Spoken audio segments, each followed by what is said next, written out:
Fear not, citizens. Hope has arrived because we are here talking My Hero Academia. This is the Amateur Otaku Podcast. We bring all things MHA. Joining me, of course, is the co-creator, co-host, and one of my greatest friends, the Mad Doc himself, Isaac Wolf. How you doing, Isaac? It's going good. Chaos as usual, but it's going good. And yes, I'm exhausted as per usual. It's chaotic. You're exhausted. Yeah, it does sound like a normal day here over at the Otaku Podcast. But also, we're not alone, of course.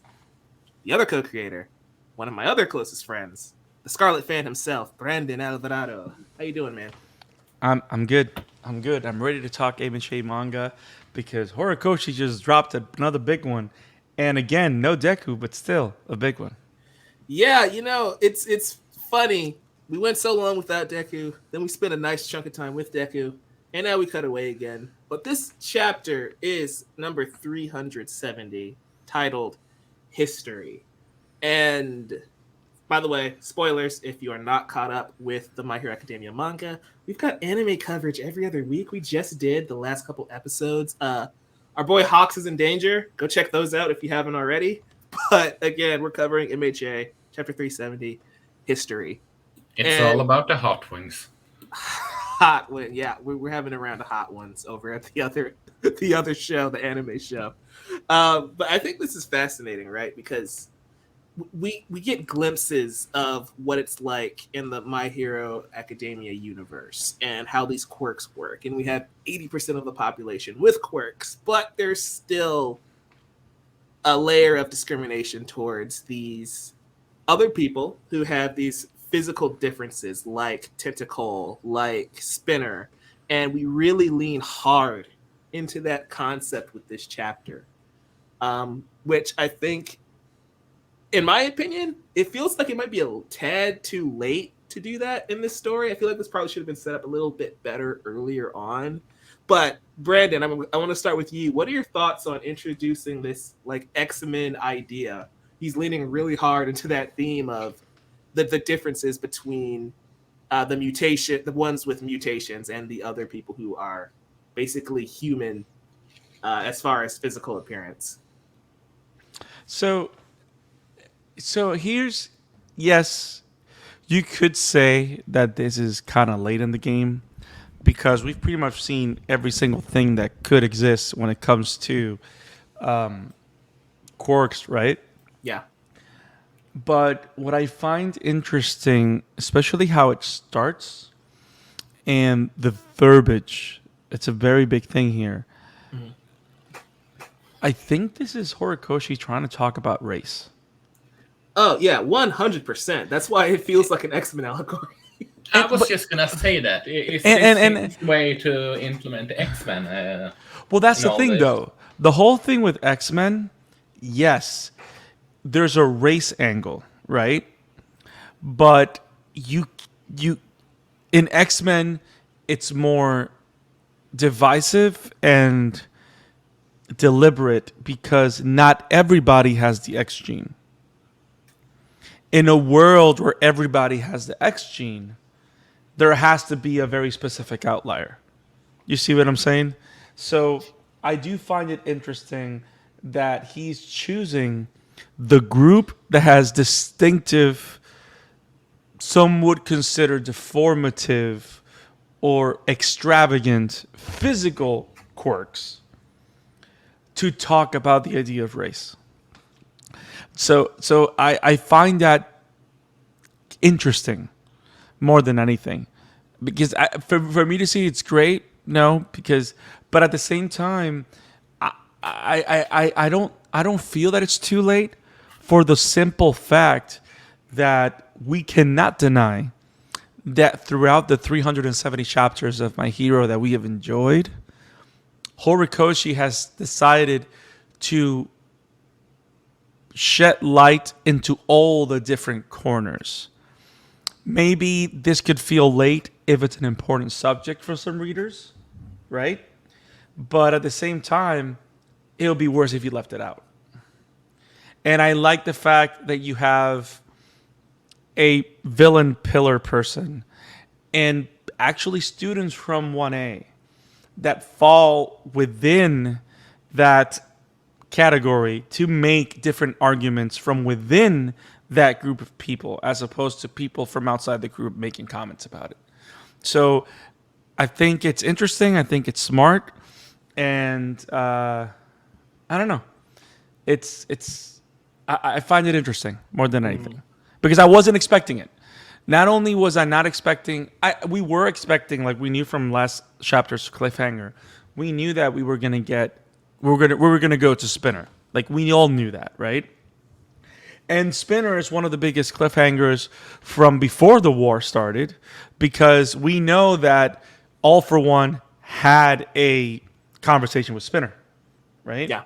So we've been waiting to see what that looks like, and then when Spinner was represented, he looked very different.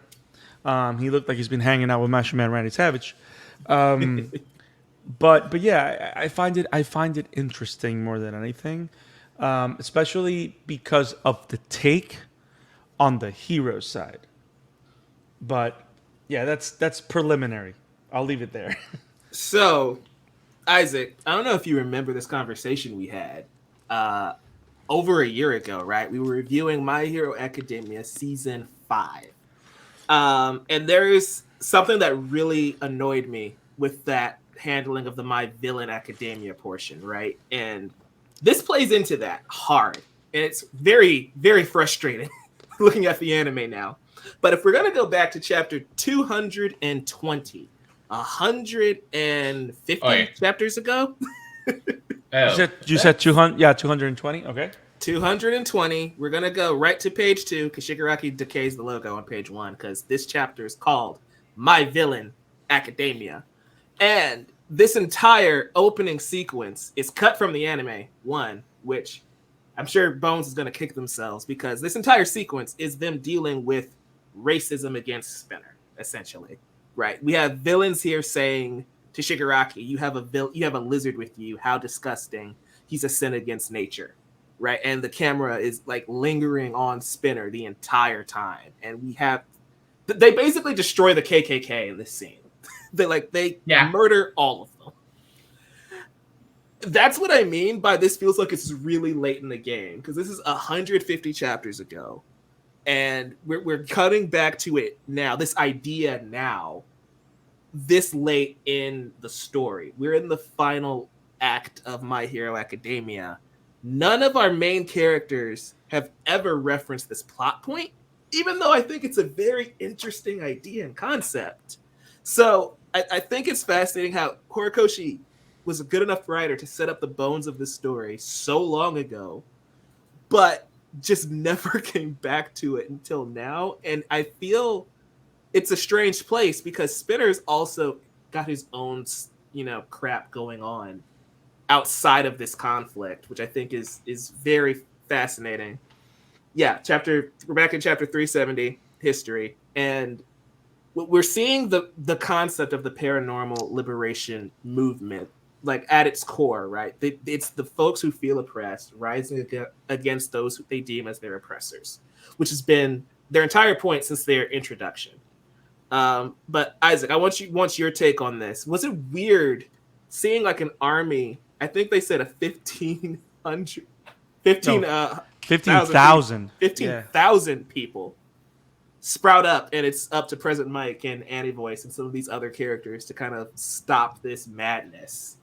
I mean, it's a Shonen Jump manga, so no, it wasn't that weird. That is a very good point. I mean, and also it made me wonder if Horikoshi was if he's a fan of Quitekma's Dynasty Warriors, with how many people he had to take out, all things considered. For those that don't know about Dynasty Warriors, he pretty much is one person that can go against hundreds or thousands of people and launch them in the air and all that. Yes, it's just ridiculous. But going back to what Brandon said a bit also, and yes, also what you said, I think the whole bit about introducing mutants. It's it's sort of like as if they wouldn't sort of dwell into it more than the My Hero, My Villain Academia arc, because I felt that they should have done some more with it. That I can admit. Yeah, it like shows Uh, up for that scene. They kill them all, and then they just never yeah, reference that plot point until now. yeah, because it would how should I put it? No, I can't come up with a good example. Mm. Imagine it, I can't come up with a good example, but uh, I hate that. But it would just it's too big of a societal plot point to not brush over when it's all about power and people being different, some different than others because of it all. I mean, going back to whole, we know that Horikoshi is a big Marvel guy. I mean, Spider-Man is an inspiration for Deku, Yeah. and uh, for and even for the ones that are just watching the movies, we all know that X-Men is treated differently than Avengers because of specific reasons, Mm-hmm. and just because of that, you can't just glimpse it over in X-Men books or something. I dare argue with a part of the area. And sure, this is split into different books, but I think it's an important part of the story. He has to do it in order to truly explore and fill the bucket list of plot points in order to make it feel uh, complete, because it's a big deal about the whole thing with how mutants is treated compared to people with quirks and all that. Yes, I dare argue. Yeah, so but I guess that's my biggest issue here, and it's kind of hard to talk about what the plot of this chapter is, but I'm going to do my best. We Because cut Mirko's not here. because I Also, mean, yeah, I guess that helped keep my attention a lot in the anime discussions. I'm not gonna also lie. go before you start. Yes, sir. Uh, I wonder if they are going to include when this they are into when it's time to adapt this for the anime.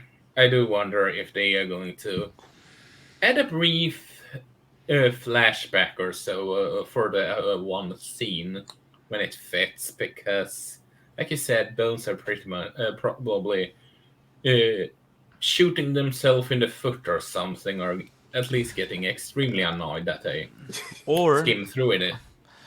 or they're pulling Attack on Titan. Because I also wonder if the issue with the reappearance of the subject is it really because it came up in 370, or is it the distance between 220 and 370?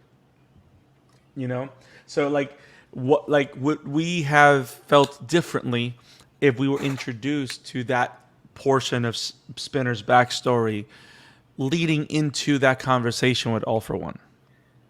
I feel like we should have seen this at least this plot point. Like again, it didn't have to be the main focal point. I don't mind having a nod to it in 220 and not coming back to it until now. I have an issue with we have this panel on on page 9, and we see the principal, we see some of the cops, and we see some of the civilians that all have their animalistic features. And that's my problem, right? We've seen these characters since chapter 1, and you never ever outside of that one scene with Spinner made it seem like they were different or that this was an issue. Like nobody ever references the fact that But Tokonami that's has a bird head. so it's funny that you say that, because I think that's, though we think and differences are key, right? That's why I think the the chapter is smart, because they're literally, yes, even though it's kind of happening at a short period of time, they're tackling the issue as a whole, not specifically to one character, right? Like, and what I mean by that is we are not supposed to feel that it's a problem with the principal and the police captain or whatever, because they are in that section of society where they are actually trying to make things better. So nobody thinks it's a problem. Because the point is that people have ignored, it's all about those that were ignored and live in areas where the problems persist. That's the issue. The people that feel forgotten. And Right. So because that should have been again probably fleshed out more in the Liberation Front side of the arc agreed, with agreed. Redestro and everything happening there. And that's the other side of it though. That was never the point of the Paranormal Liberation arc. Paranormal Liberation Front. Because remember, they want to be able to use their quirks freely no matter what. It has nothing to do with the physical quirk side of it. At all. The whole thing about Redestro is nobody should be limited into how they live and how they use their quirks. That's the point. So their point is not a physical manifestation quirk point. It's about being able to use their quirks at all. So it's about that sub-segment of society where people that suffer things that could be considered deformities physically are being forced into the outliers by everybody else in society, which is why All for One made Spinner the lieutenant of that area, because All for One in his plan sees them as easy prey to capture their minds and lift them up against society, because he recognizes them as a outcasted portion of society. This would have been way more interesting to me if this was just All for One's entire motivation, aside from him wanting to be Demon Lord. Right. This is right. way more fascinating. Right. But you see what I'm saying? Like, and that's why I think that this chapter is particularly smart, because if we look at it from Paranormal Liberation fronts, it kind of falls apart, because that's not the point. That's not the point. That was never the goal of Shigaraki, for example. He just wanted to destroy everything. Because in his mind, he wasn't even talking about rebuilding. He's just saying the pillars of society don't work, so we need to tear it down. Whatever happens after happens after. We just have to tear it down. That's all he lives for, right? Or at least that has been his declaration of faith, so to speak, for the longest time, right? Yeah. But the way that Horikoshi is presenting this, which is why I find it interesting, is because we're now seeing it from all angles, specifically about the issue. Because yes, did Shigaraki react the way he did to help Spinner kill those people because he wants to protect? He sees Spinner as an equal. Yes, and that's important for Spinner's story, right? But the reason this chapter is important is not because of Spinner. The reason this chapter is important, which goes back to the essence of the book, is because the young kids that have been treated like every single outlier have made the decision to not be bullies like everybody else. They have made the decision to do the right thing and try and fix the problem from the inside, which is why Tentacle's final words are so important. And that's the goal. Because if we're just going to, because literally he's telling everybody, if we're all just going to treat everybody like we've been treated. Because the funny thing was, in the beginning, you never think that that's Tentacle that was being beat up. You know what I mean? You never figured that that was him. That's all wrapped up, hurt, destroyed all over, living in the streets because he was treated like that. But he's also the same one that says, if you guys are just doing this for no rhyme or reason, then you better have a good explanation because, like, this is not how we fix this. And that's the goal of the chapter.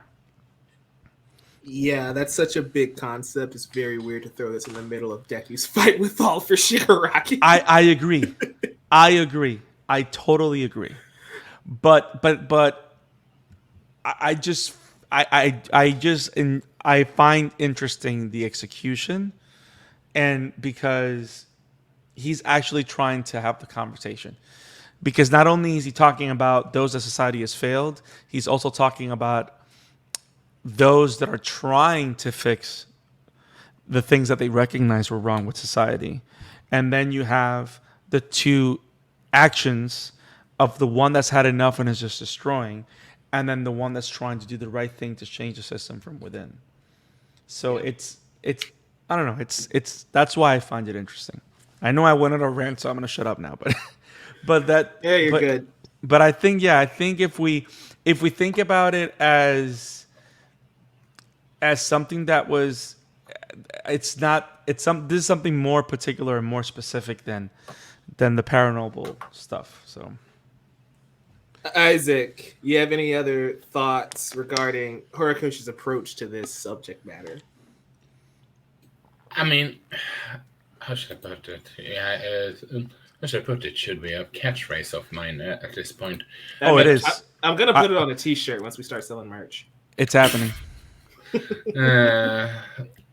And then I'm gonna be the idiot that's gonna get the shirt, and I'm gonna and when it says how should I put it, I'm gonna write where. If you guys want merch, make sure you like, comment, and subscribe. Okay, I'm sorry, Isaac. Go ahead. No, I don't really know what else to add on top of what Brandon said, because I do feel that the whole last confrontation is the more important part for this reason he just stated. It's sort of like I would almost say nature versus nurture, if that makes sense. It's not even that though, because at the end of the day, and I'm not gonna say this. I'm gonna tread carefully on this, but it's not even necessarily nature versus nurture. You know, there's a point in everything where you have to make a choice how you're going to react to it. Are you going to be part of the circle of hatred, or are you going to be like Abby and put a stop to it? Yeah, but if Spinner were in a much better situation growing up, maybe he would have gone into the UA also. Very true. That's yeah. That's a good point. It's very that's my point though, right? Of like, this is a very complex concept to throw in now. Like, this could have been an entire arc on its own. Yeah. But it wouldn't fit. But it wouldn't fit with the rest of the story. Like, if we're gonna make an arc out of it, then it needs to be a spinoff. I dare argue that most of the League of if not all of League of the Villains members are personifications of the whole nature versus nurture the debacle. Except for Mr. Compress, he's just vibing. Yeah. Yes. One arm and vibing. R.I.P. You'll be missed. Yeah. But yeah, that's a good point, Isaac. About of course, if they had different living situations, they would be far better off. And again, this is, especially for me, the idea of discrimination and introducing this heavy of a concept. I feel like we could have used Tokoyami. We could, like, even here we have Shoji Tentacle. He's been a supporting character ever since Deku got into UA, we could have introduced themes with him. And in fact, if you go back to Class A versus Class B, one of the Class B students calls him ugly, and she doesn't like animorphs, and he calls her out on it during that battle. Might be like episode 5 of last season. How do you remember everything like that? Because it's my job. Did you see? It's in the title. The MHA story. You should just put the MH story in. That's it. Yeah. Yeah. But you know, I don't disagree with you, Mike. yeah. I think the best way we can. I think it deserves to be better fleshed out. Especially when you have an army this big, which means this has been a problem that the heroes just completely ignored. Like, out of everything that Hawks has been doing, preparing for all of this, all of these wars, all of these villains, they oversight this one thing. It kind of rubs me the wrong way. But I wanna narrow it down to Spinner, right? Because we saw last chapter, he is like a giant hulking Ninja Turtle now, as opposed to the Gecko we knew before. And we did speculate that All for One, the stars that Shigaraki saw, All for Shiggy saw, that those might be Quirk's awakening in his lieutenants, right? The lieutenants we were reintroduced to during My Hero Academia, episode 1 of this current season. What do you guys and Isaac, I'm going to toss it back to you. What do you think is happening? Because he seems like he's not stable and he's losing control. He could be. It could be that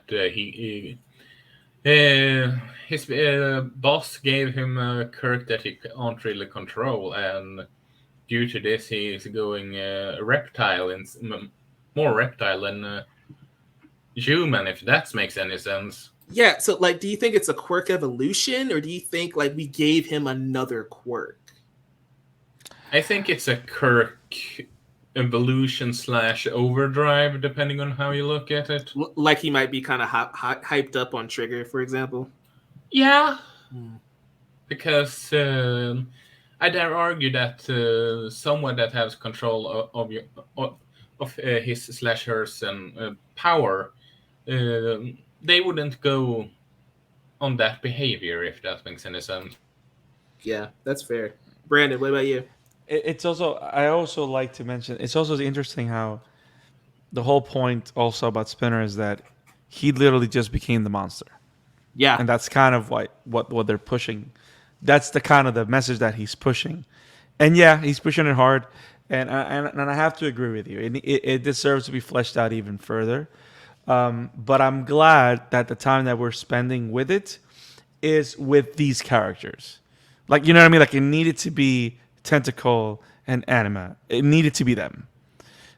So yeah, that way, especially just to remind us that Anima's in this class, because I forget Coda's even here like 90% of the time.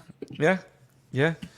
But I think I have a feeling that I don't know why, but I have a feeling that it's not just the fact that he was giving a quirk. It could be a side effect because it's a duplicate of a quirk and not an original one. Interesting. Because remember, All for One only had duplicates. Yeah. Very good point. So it could be that because they're duplicates, it's just, you know what I mean? They're knockoffs. They're a little faulty. Exactly. And it's just like, it's like a time restraint thing or whatever. And maybe that quirk just doesn't vibe with his body. Yeah. You know what I mean? And also that, because remember, look at Deku. It took him, I don't know, 340 chapters for him to be able to control everything. And even then, he doesn't control All for One for All 100% until he's able to multiply it. Because that's really the only reason why he can actually do it, not because he did it all himself, right? Yeah. So I think it has to be something like that. Also, it could be something related to the fact that All for One played his last card. Mm-hmm. So if All for One disappears, maybe the quirks go out of control. I don't know. Yeah. I'm glad you mentioned like Deku, right? Not being able to control One for All, because that reminds us of Aoyama, who we know was quirkless. and he got his quirk given to him by All for One, and He always hurts. he always hurts every time he uses it. Yeah. Which one I love that I wouldn't say it's a retcon. He could have planned that out from the beginning, but like that explains why he tells Deku, "We're not so different. Your quirk hurts your body just like me." It's like, yeah, because neither of them were made for those. That's very interesting, and that can also be playing a factor here. I love that connection. Yeah. So one of the things that we didn't even mention, the entire point. Go ahead. I'm sorry. I don't mean to interrupt you. Real quick. Have Shoot. we seen this weird spider-looking guy before? No. Okay. Because they made him, they kind of hyped him up like we've seen him before. Yeah, that you know, again, it's kind of weird. We're getting thrown right into the middle of this. Like, who are all of these people? But yeah, so the entire point of the chapter, outside of the commentary that Horikoshi is so eloquently shoving in our face last second, Yeah. we're trying to find Kurogiri, right? We're trying to find, and that's again great having President Mike here. Bro, That's President Mike going, "Hey, Chikamaru, I didn't know you were so so famous." That was amazing. And so this is, again, we talked about how Horikoshi likes to kind of mirror the anime at times in his writing.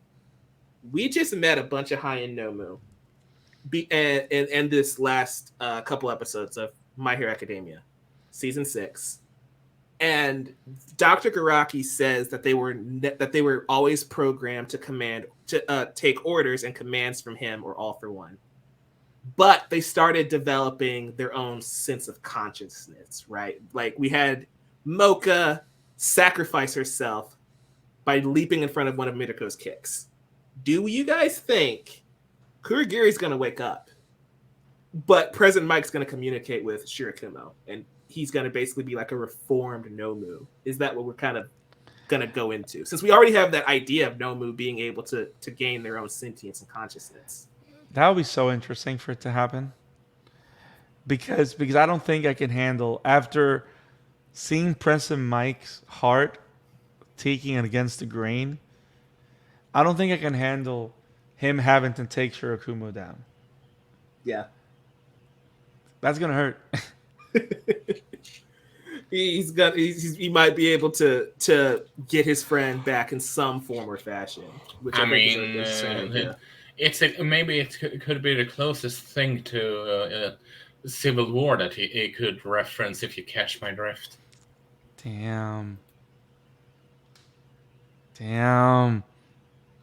Huh.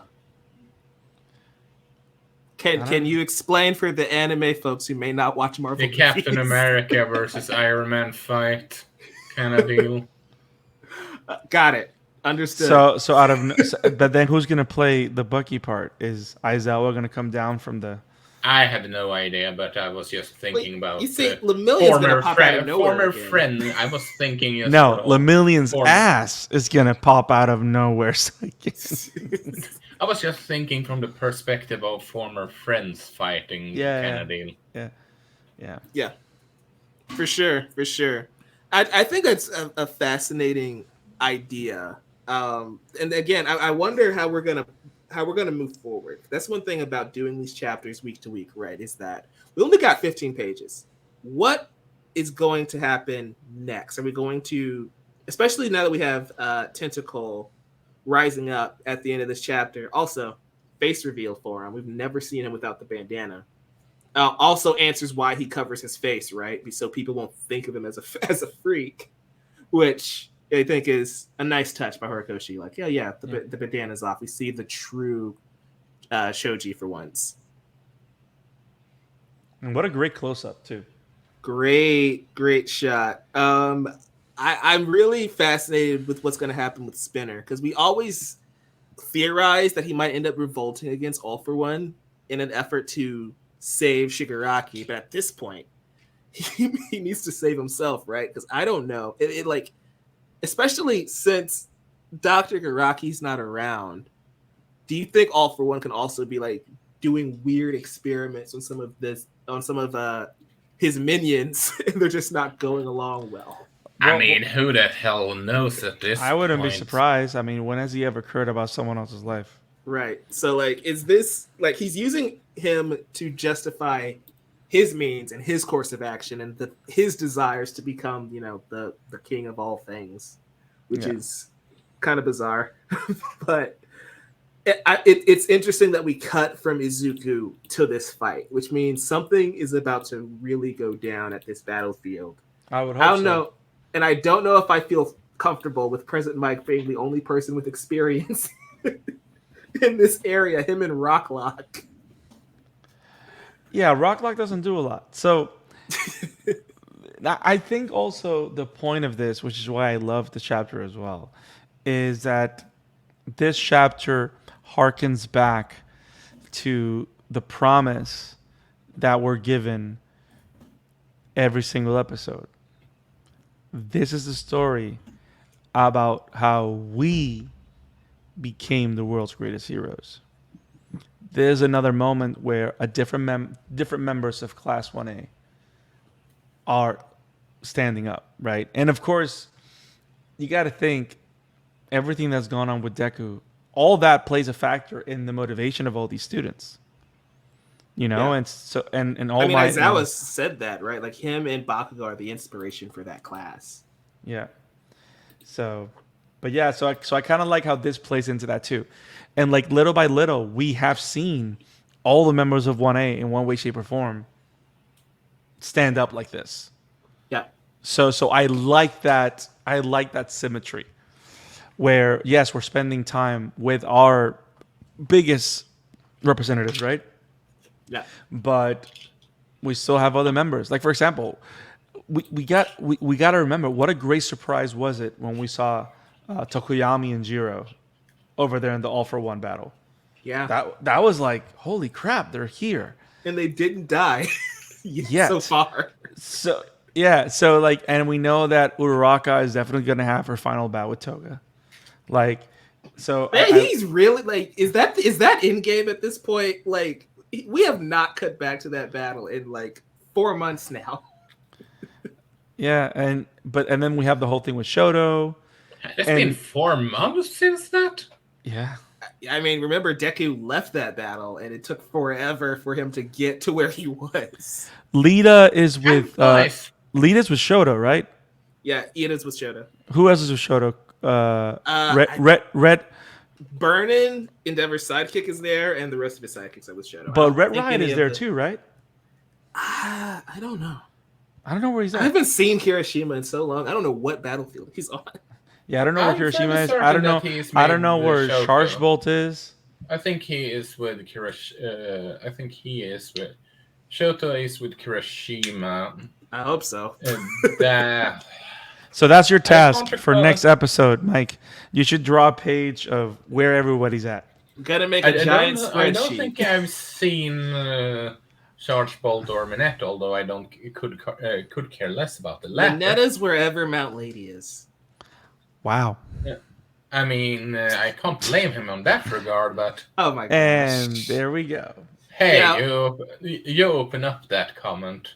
Yeah, I'm just imagining Isaac doing what he always does, saying "step on me," but then she grows to the size of a skyscraper. The young Swedish man died a very happy death. No, but yeah, okay, we're gonna get a spreadsheet next I think it's episode. worth a way to die. Worst ways to die. Decay, Oh, I guess, is the boy. worst way to die. For Yeah. sure. I mean, do you feel decay or do you just decay? I don't know. Ask Eraserhead. He's the only one to get decayed and survive somehow. Yeah. He pulled the Herschel. He just cut a leg. He got decayed. I mean, he decayed part of his elbow in season 1. He lost a leg in the manga a year ago. It's crazy. But yeah, guys, you have anything else to add on this chapter? It's very interesting. I'm very fascinated to see where we go from here. I hope we spend at least 2 more chapters here, and not just be like, okay, now we're going to the other side. Meanwhile, we have to, actually, check on Bakugo's heart. Can we be grateful that the shifts in Battlefield haven't been that drastic as in most shows? Yeah, it's a very natural stopping point, right? Right. If we're gonna cut away from Deku, that would have been the chapter to do it. Which Yeah. we didn't linger too long, Guys, Like you don't want to do the cutaway when Deku's getting his ass beat by final form Frieza all for Shiggy. Like yeah. yeah, if you get final form all for Shiggy, that's where you want to stay with him and not go anywhere. Yeah, that's a very good point. Isaac, I want to ask you this question right quick. We kind of complained about the breakneck pace earlier on in the year. Things kind of feel like they're evening out now. Do you think the pacing issues have pretty much gone away? I mean, how should I put it? Remember him. Remember how was it 2 or 3 episodes ago where he talked about reconsidering that when it comes to. I do feel that we are sort of experience him. He's reconsidering, if you catch my drift. Yeah, he's not in such a rush to get to the finish line. He's willing to sit here a little bit longer. Yeah, that is what I feel. Maybe I'm just having that weird. mentality has let him do this. I'm sorry. Maybe Go I'm ahead. just maybe I'm just weird thinking that, but now that but I also felt that the pacing is different. Yeah, that's a good point. Like maybe he's like, you know what? Let me take a step back. I'm not gonna have to crunch and rush through this. Let's just take our time and go. And Brandon, like you were saying, it allows them to explore new themes and ideas that we probably wouldn't have had time for if we kind of kept speeding through it, right? Yeah, 100%. 100%. Bet. Guys, this has been My Hero Academia, Chapter 370, titled History. If you guys enjoyed this conversation, make sure to give us a like and subscribe so you don't miss any of our manga chapter reviews. Also, we do live streams every single Sunday night, so make sure you check those out. We're talking Bleach and Chainsaw Man. We're taking Q&As. We're bringing special topics. We're talking My Hero Academia Season 6. We're talking Spy Family Core 2. It's a blast. Make sure you check it out every single Sunday. And we'll catch you guys next week for more MHA manga. Again, don't forget to like, subscribe. Let us know in the comments what you thought of this chapter as well. And follow us on Twitter at Amateur Otaku Pod so you don't miss any updates or any of the extra things. Like Brandon had a poll up there that recently ended about specific manga to cover on this channel. So if you guys want to be participants in polls and tweet at us there, again, at Amateur Otaku Pod. Isaac, where can people find you, man? Twitter, Emblemaniac, work, Global Entertainment. Brandon. You can find me at the Scarlet Fan 52 on Twitter, and the Amateur Otaku Podcast every single Sunday and every single episode as much as possible. But also, we got great stuff going on the Chatter After Podcast, which is available on the Novice Cinephile Network. We cover movies, sometimes video games. We talk about the stuff that we love.